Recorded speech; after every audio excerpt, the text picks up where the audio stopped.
وحسوي بيه شوربة طماطم. الوصفة صورتها من زمان وححط لكم هي مرة ثانية لو يحب يسويها لأنها مرة سهلة وحتلاقوها في كل مكان.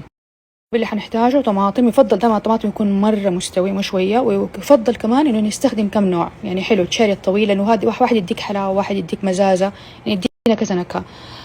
بصل أنا أحب أستخدم الأحمر وحبات توم. أجيب عليه حط طحين، ملح ملعقتين، أنا عندي كمية كبيرة.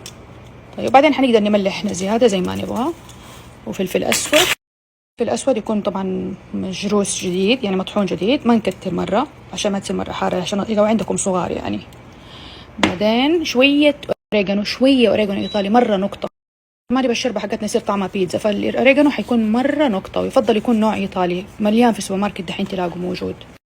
عليها زيت زيتون كمية كويسة عشان حيتحمص فيها الطماطم والبصل، وحخلطهم كلهم. بعدين حرش فوقهم الريحان.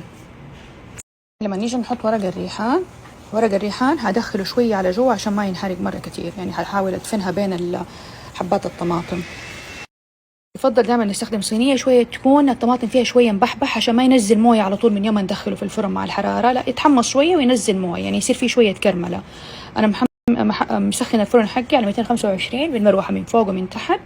هدخله دحين في الرف اللي في الوسط. وهذه بعد ما طلعتها في الفرن شوفوا كيف حمرت وما انحرقت علينا، لونها حلو. دحين حسويها حخلطها في الفيتاميكس حقي على دفعات واحطها في القدر.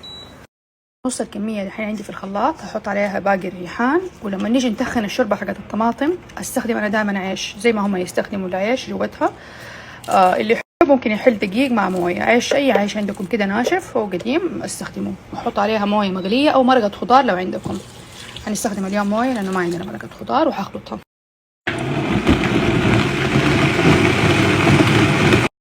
الأول هحطه دحين في القدر.